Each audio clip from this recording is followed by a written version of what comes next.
the middle. So talk to me about the decision to move to the States. What inspired that decision? I think it was a very simple decision.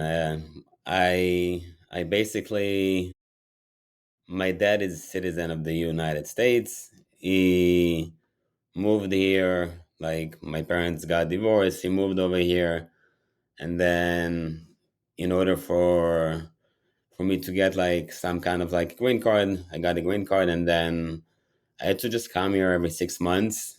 And the decision was either I'm coming here every 6 months or staying in Israel and forget about the green card. I decided to come here, get a citizenship, and that's how it all started. But what inspired the move professionally? I mean, did you feel like there was going Professionally, to be more opportunity in New York? so professionally, I didn't start in kitchens when I was in Israel. When I came here, I was more inspired by the holistic method of acupuncture, shiatsu, etc. And that was my inspiration to come here, just like to continue this degree in the United States. So I think the inspiration for me was to exceed my career as a therapist in Israel.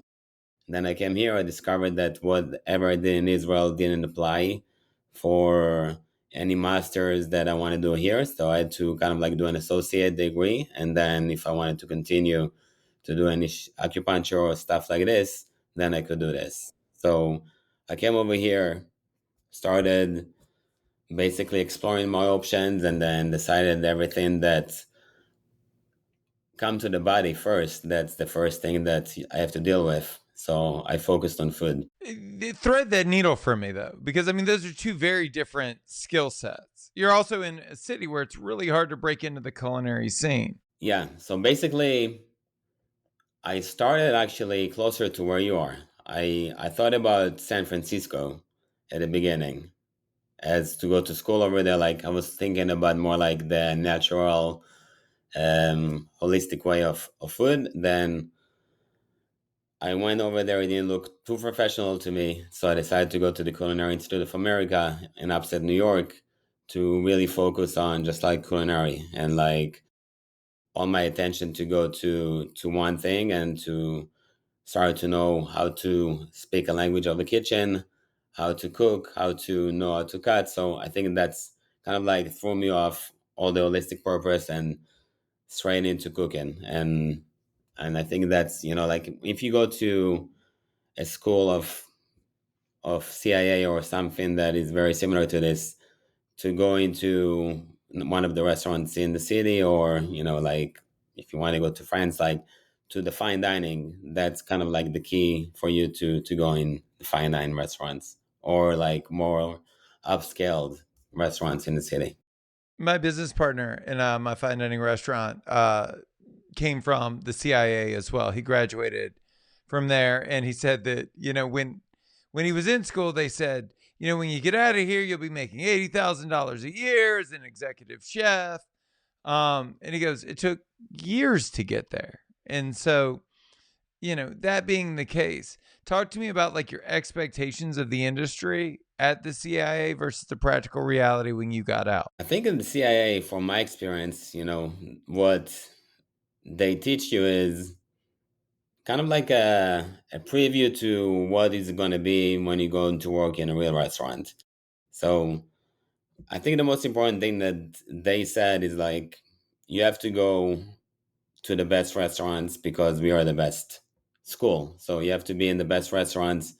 And I didn't have any like expectations to earn 80K as a chef because I knew that I don't have the experience. And I knew that I have to go through a line cook and just like go in the industry for a while until I get to the point of being a chef. I didn't want to be a chef right off the bat going from the CIA. I wanted to earn it and be respectful for the industry and go step by step. So for me, Did mentorship play it a role wasn't in your about the career money. in For me, those it was early about the days? experience. Internship, yeah. So I internship in actually in a restaurant that's closer to the CIA. It's in the town called Armenia.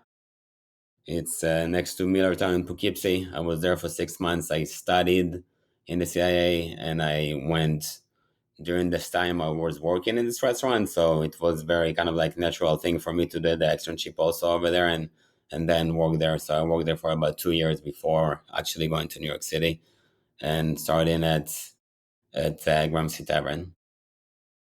Yeah. What about mentorship? Did mentorship play a role? Oh, mentorship. I think that mentorship was there, but it was more like an inspiration. It wasn't a mentor, like really a mentorship. It was people that are inspiring me to kind of like create their own food. And like Danny Myers is a big inspiration for me, the way that he is in the hospitality industry. Michael Anthony from Gramercy Tavern was also like the way that he treats ingredients and the way that he touches food and plating, and like moving from there. Every restaurant that I work gave me a new inspiration. So mentorship was not something that I really got in the industry yet. And so, talk to me about the transition from operations to ownership. At what point did you decide that you wanted to open your own restaurant? I think the moment that I decided I want to open my own restaurant was working at the cook shop in the city. I was working about 14 hours a day, every day, and like going to vacation and not even like the still like people text me and emails, and just like not feeling the liberty to be kind of like on salary. I was like, if this is happening now, I should probably open my own restaurant. I should probably go and work that hard for myself. And I think that's when I decided this is it. I'm deciding that my future is going to be in my hands, and I'm going to control the amount of people I'm going to hire and control the amount of hours I'm going to work. But if I'm going to work, I should better work for myself. And it was a decision that was made without any financial input or like anything that I could support of, but this came later. So I think the decision to do it came first. And then what? So, I mean, I'm sure there are a ton of folks listening that, would love to open their own restaurant. What were the steps for you as it related to? So, you made the decision that you were going to do it. What did you do next? How did you ultimately get to open? So decision to do it came first. Then looking for spaces comes second. And I think that that's kind of like a natural thing too. Like I met a lot of people that want to open their own restaurants. I think it's important to know that you want to open your own restaurant, you need to put some money in, and you need to start spending money. You need to get a lawyer, you need to get a contractor, you need to get an architect, you need to get the people that are going to support you in this process of finding a restaurant. So you need to get all these pieces together, and you need to start giving them with some retainers that they can lead the way with you. They can shine you through the path that you're looking for, and they have experience of what places are good, what places are not good, what leases are good, what leases are not good. So I think from the beginning of going and opening a restaurant, you need these people next to you. They're going to be your kind of like support in a way that you cannot know yourself because this is your first time. So I think that was important for me to find the people that I can trust and go with them and look at spaces, look at leases, and decide which one is going to be the best. And how do you And pay at for the end it? of the day, so in the end of the day, I was lucky enough to have some support from my family. My family was supporting the whole process. So I had my mom, my aunt, my uncle, and some savings that I had for myself, and that's the way I paid for it. And then let's talk about, so you open, and I don't know about for you, but like I wasn't a chef. So I was somebody that had spent their entire life in operations, same as you, like thought, well, if I'm going to work this hard, I should work this hard for myself. Right? What I realized pretty quickly was that I was like a world class restaurant manager, best in class, but that didn't make me a great businessman. And there were there's some really basic business strategy and business acumen that I had to acquire really quick to avoid going out of business. So you knew how to cook in a restaurant, and you knew how to run a restaurant, but how did you learn the business of restaurants? So yeah, it's something that I think through the motion, you spend all your money. Like I think that when I opened Misada, I was already in debt for the bank. Sure. But I opened the doors and just like pray that my food cost is in the right place and the labor cost in the right place and then the rent is in the right place. And I think that I took a lot of hats. I was the prep guy, I was the manager, I was the wine guy, I was the bookkeeper, I was I was everything. Right. And at the end of the day, that saved a lot of money for me to start start getting some profit earlier in the day. And afterwards also like really delegating some stuff that I knew really well because I knew everything's going in the restaurant. I think it was important for me to learn each part of the restaurant I was in charge of, and then no one that comes in can really be like, that's not the way we do it. I know the way that we do it. I know the way that I want it to be done. So I think it was kind of like giving me the full picture of like how to run the restaurant. For the business part, my accountants told me food costs need to be under 28, labor costs need to be under 44, rent needs to be under 7, and linen to be 2. So like kind of like okay, taking the numbers, seeing if I'm having these numbers in, dialing in these numbers, getting them down, and that was my whole strategy to like kind of like get into this point, see how much profit I can get, and starting to get into the system. When you made the decision, and we'll get into the granularity of it later, but when you made the decision to open a second location, you had to think back to the first and think, well, this is what I would double down on. I would definitely do these things again. These were great decisions. And then you also had to think to yourself, well, I also made the following mistakes and I will never repeat those again. What were like the decisions you made that you would double down on again and again and again? That I would make again, you say. Yeah, absolutely. So my second location was a coffee shop. My second location was a hummus place, then was the coffee shop, and then was Theodora. So I'm really good in operating small places. So I'm really good in having small kitchen, small team, bringing everyone together. So that's what I did in the coffee shop. Coffee shop is tiny and very kind of like operational, like very moving a lot of people in, getting, product that can be sold really fast. Coffee can be sold really fast. So I think that was that. I did the same model as I did to Misada. I did it to the coffee shop. It's Mm-hmm. like small amount of people, really easy to operate. Don't need to be there all the time.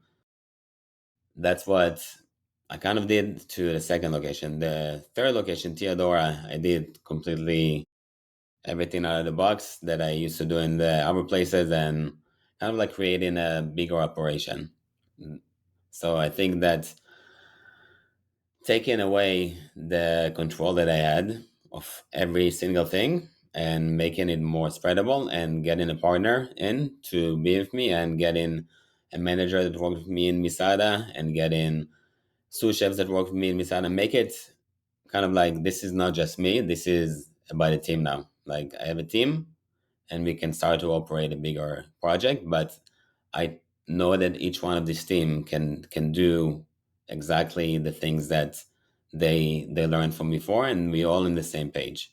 So I think that's kind of like it takes time for you to get a team. It takes a while to get people that you trust and people that they know your vision and people are that think the same as you. And I think that I was lucky enough to get these people in and to start a location that's not going to be the same as the locations that I had before. And then were there any aha moments in moving from one tier to another? I mean, coffee shops no different than fast casual. It's more about manufacturing than it is anything else. So were there a lot of lessons learned as you moved from, one tier of dining to the next? You mean like from the, yeah, of course. Like coffee shops, completely different. I had no experience in coffee shop. Much faster. you get the profit from different places, not the profits that I'm using to get. It's not a table service. It's, like 400 people, like you get 150 people just in 1 hour coming in, and then 400 a day, maybe more than 400 a day. So it was really kind of making a different sense of operation for sure. And just like getting used to more volume, I think, and just fast order, not plating, not really creating something that you're going to put on the table. People are going to be amazed by the way it's plated. It's more in a sandwich, more to go. So yeah, definitely different. I pissed a lot of people off as I moved from one tier of dining to the next because it's a very different customer with a very different set of expectations. And I don't know about you, and I would love to hear your thoughts on this. I didn't find that a ton translated.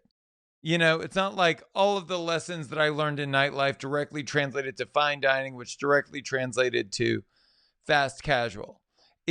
I mean, obviously, there's some universal truths from a business perspective, but I found that it was three different customers, three different use cases as it relates to food. I mean, everybody wants it to be excellent, but some people want it to be excellent in 60 minutes, and some people want it to be excellent in 6 minutes. And it's a very different use case. And so, how did you navigate that? I mean, for me, every time I did it, it was this masochistic gut punch. What was it like for you? So I think like the first thing that I'm trying to give for every restaurant that, or like everything that I open, my belief is that if you give people good product and it's in a good value, that's how it's going to bring them back.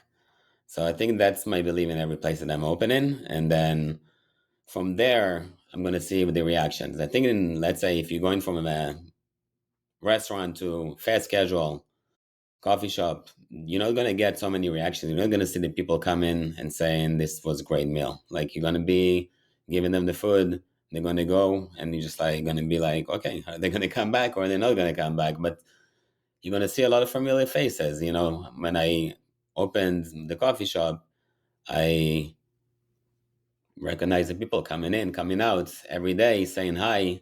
The hospitality is kind of the same, but like you say, it's very different in a way of serving. But I think that the values are the same, and the core is the same, and people know that Nili is connected to Misada, and it's kind of it's kind of a bridge in between them.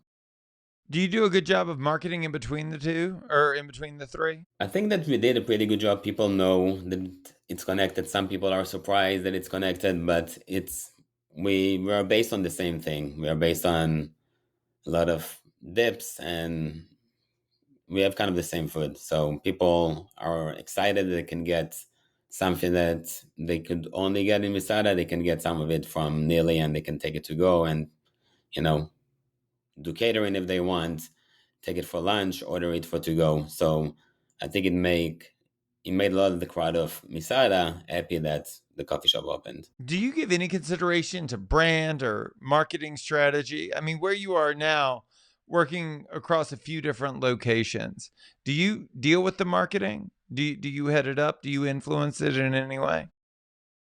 So in the new location, Theodora, we do give a lot to marketing and branding and kind of like getting social out there, getting the branding out there. And it's something different that I'm doing there that I used to do before. Before I was working more of like, like pop and mom shop, word to mouth, and just like getting spread out from the goodies that I make. The new locations are going to be a little different. Like Theodora is different, and we open in the bakery. It's going to be different as well with the amount of marketing and kind of like getting the word out. At any point, have you thought about opening additional locations of some of the existing concepts? I mean, I look back on my own career and I think about the bar in Hollywood, and I don't regret getting Yeah. into other tiers of dining, but I also see that like that bar was so successful. I could open three or four of those before moving on to something else. I think that there was enough demand in the market.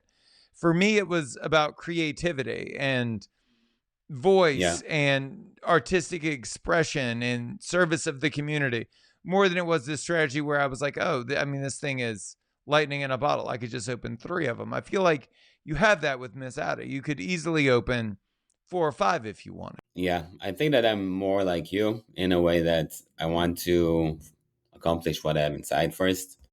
So that's why I did Theodora.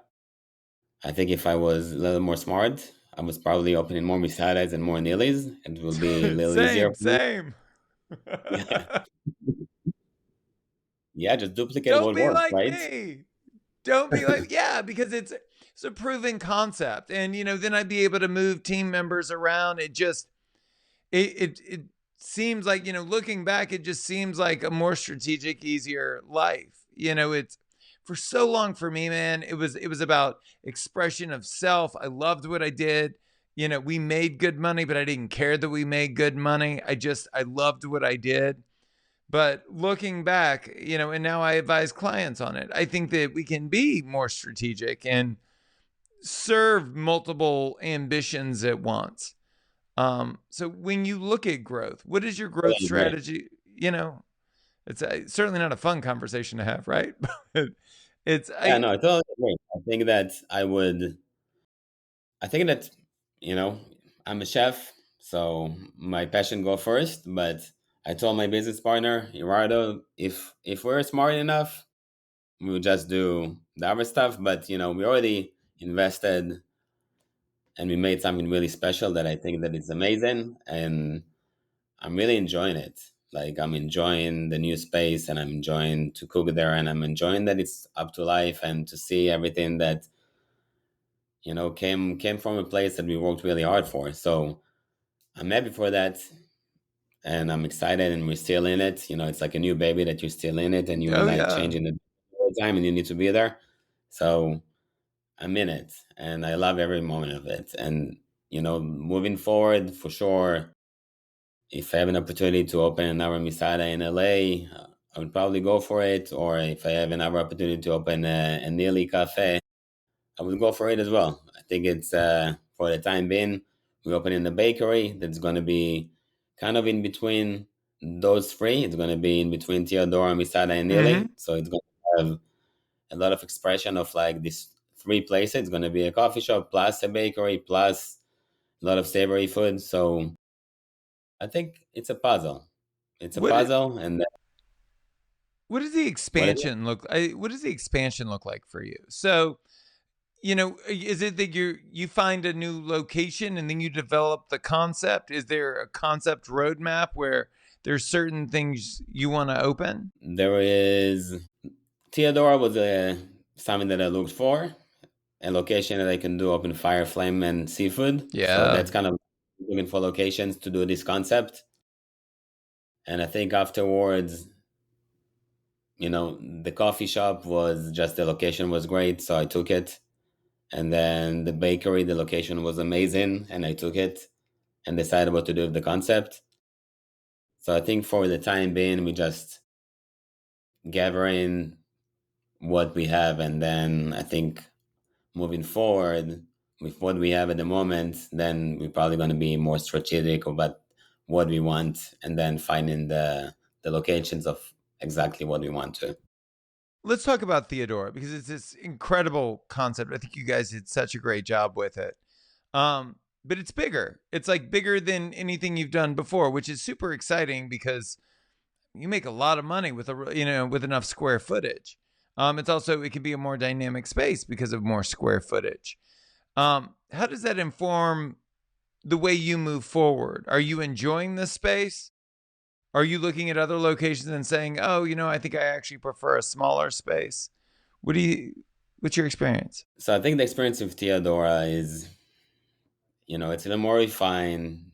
It's a beautiful, beautiful space.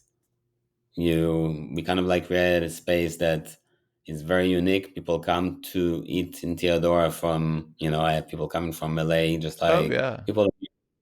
people hear about it in a way that it attracts traffic in a different way than just locals or Manhattan. So I think it's very special, and it has its own place. And I think that no place can duplicate what Theodora does.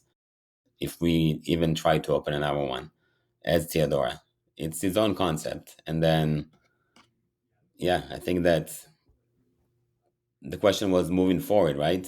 Yeah. Like, how does it inform, is bigger better? Is bigger place better, you mean? Yeah. Or Like in terms of square footage.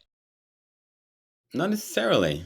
I don't know if bigger is better. I think that you have to have much more people that on the payroll, and you have to have more people that kind of like take care of it. It's a lot of putting in. So at the end of the day, I don't know if the margins makes sense to have a bigger space. There was this trend coming out of the pandemic of being small and light and nimble. Um, but the biggest opportunity that I see in a larger space is going to be private events. Do you guys have a strategy around that? Are you guys looking to book a lot of private events? We have a lot of requests. We are a new restaurant, and we want to kind of like save it for a little later. We want to Mm-hmm. basically save the space that we have for people that really want to come, and we have a lot of people that want to come in, and we don't really want to rent the whole space. I think that's going to come tiny bit later, and we're going to have a plan. If someone has a plan now that they want to get married in a year, we can start the conversation with them and see how we go. Yeah, but otherwise, yeah, it has opportunities. It's not such a bigger place than Misada, by the way. It's Misada has more seats in a way that with the sidewalk cafe that Oh, yeah, that makes sense. in yeah, yeah. So with every new restaurant, I feel like restaurants are like children in the way that, like, I don't think you open the next one or you have another challenge and you forget how difficult it was to have the last one. I also think that when you open a restaurant, I think you have this very clear vision of what it's going to be. And you're like right at the beginning of it. And it's like there's this super clear vision of what it is. And then you go to execute that vision. But then I feel like over the next several years, the restaurant's telling you what it's going to be. That it's like what Totally we agree. what we do Yeah, is just so heavily informed by the people that patronize the restaurant and the communities that we reside in and all of that. So I'm curious to know any early learnings here, any surprises? I think that's the beauty about the restaurant, and I think that's the beauty about the coffee shop, and to let the community bring in what they need to bring in, and then whatever you thought the restaurant is going to be, it's going to be like this, but it's going to be a little different than Yeah. that you thought, and like not nitpicking and like being like this is supposed to be this way. I think the community, yes, like you said, everything is very changeable, and everything is the way that people react to what you do is very supportive of like the way that you're gonna go for the dishes, or you go for the service, or you're gonna go for the wines or the cocktails. So I think it's kind of like like a game. Like you give one hand and you see what people are actually expressing to you, and you see the servers that are coming. We had servers that came to Theodora. They thought it's going to be a little more fine dining, but I think that fast enough we understood that the way that we operate in Misada is something that we like. Like we like to be more lively. We like to be a little Mm-hmm. more moving in the restaurant a little faster. And so we adjusted it, and we saw what the things that are fit in the neighborhood, fit in the service style, fit in the kitchen. So everything is adjustable. And some people that didn't fit the system when we first opened, some servers they were like, where is the steps of service of a fine dining place? We're like, it's not a fine dining place. Like we are putting food and service and drinks that are can be in fine dining, but it's not. We want people to feel casually integrated to the space, and at the end of the day, I think that it was an important lesson for me and for the manager and for the chefs and for the servers to understand this is kind of like the environment that is going to be at Theodora. At the top of the conversation, you had talked briefly about delegation. Man, I mean, if there's a harder thing to master in this industry, I don't know what it is. Talk to me about your path to delegation. For me, and I think for a lot of people, it's one of those things that you try, and it doesn't work out because you chose the wrong person. And so rather than replacing the person, you just internalize it. You just take that responsibility back onto yourself until you're exhausted, and then you delegate to someone else. And it's this endless, unsuccessful cycle of delegating. I think we see it time and time again. How do you get out of that? How were you able to successfully delegate so that you could grow? Well, I think when you open more restaurants, you don't have a choice. You kind of need to delegate. If you decided to open more than one location, it's the start of delegations Mm-hmm. because you cannot be in all places at the same time. At the beginning, you're trying to spend as much time as you can in each location and taste everything and make sure that the staff of service and the things that you vision are there. And I think it's very necessary for the beginning. You need to be at the beginning at the new location and then not really leave the old location completely. You need to be there as well and make sure that people are following the same path as you designed. But I think delegation comes to people that worked for you for a little bit. If you have very young people that worked for you and you can't really trust, then it doesn't work. You need people that know you, need people that you worked with for at least 2 years or more. And I think this is the people that you have to go for and delegate for them. So I think that it's important that the people that you trust and the people that you worked with for a while and they know all the craziness that you have in your head and you know all the craziness that they have in their head. It's a relationship. It's like, I think it's more like almost having a, a second wife. Like you have to deal with them every day. You have to talk to them every day. You have to be there for them and they have to be there for you. So it's, you have just like, you have to create a bigger family, a bigger circle of yourself that, you have your family. I have my wife and I have my two kids, and then I have my manager and I have my business partner and I have my chef. And like, this is the people that I work with. This is my circle. This is the people that I will go with. And I have to decide that this is the people that I trust to create the things that we do together. When I opened my bar in Hollywood, the only thing I had ever wanted in this world was to own my own bar. And then the day that we opened it, the only thing I wanted in the world was another location. I wanted, Right. right? It's this thing, you just growth for growth's sake. And it wasn't until I had my daughter, or my wife had my daughter, I just watched and helped. But when we had a child, it was the first time I actually thought about success, like in terms of clearly defining what it looked like. Where do I actually want to be in 3 years, in 5 years? What does that look like, and what do I need to do to get there? Which, I mean, it's shocking, right? That like I was almost 40 years old and the thought had never even crossed my mind. Just we opened one thing, and then the next thing to do was to open another thing, and then the next thing to do was open another thing. How do you define success? Do you have a clear, crystallized vision of like what that looks like, both personally and professionally? So, you put it in the family and like you put in your daughter. I think that's a factor of success. So I think that the moment that you have a family, you need to decide kind of like, like what is success in life? Yeah.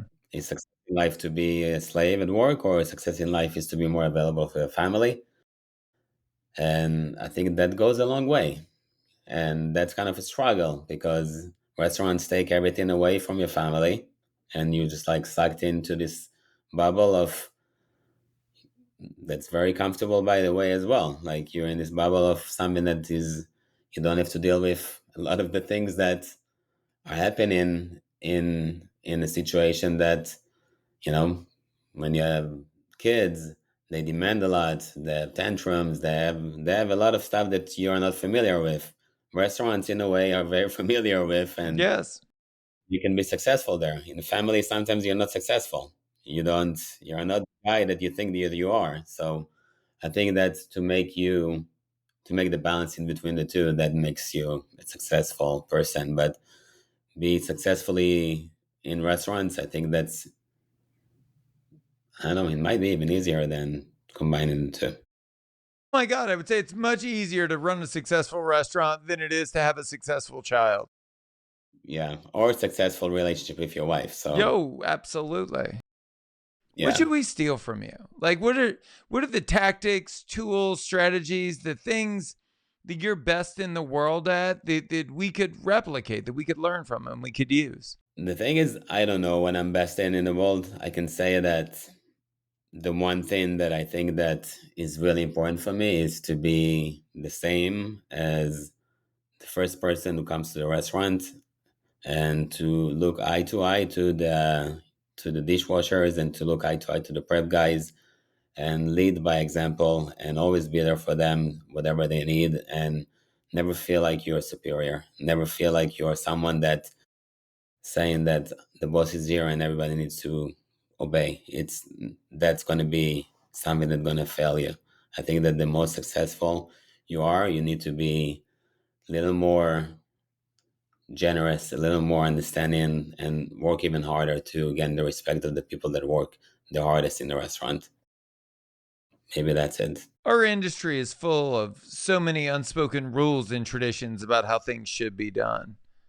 How would you like to see the restaurant industry turn the tables to create a better future for all of us? I believe that first of all, what we try to do in, I guess, like in my restaurants is not all the restaurants, but eat family together, front of the house and back of the house, talk to each other, make conversation, be together. I think that's something that really separated back in the days. Back of the house and front of the house were always like butt heading, and I think that if you start to have a really healthy conversation in between those two, people are starting to be happy. People are starting to respect each other, and not just like, they really like want to be with each other. Like I feel it in Theodora a lot. People, they go out together, they really like each other, they have something that they think it's special, and it's not just the restaurant, it's something that they have in between all of them, and I find it very special. I think it would be nice that working late and drinking wouldn't be a part of the game, but I think that's something that is built in restaurants. So I don't know how to change that. We did it.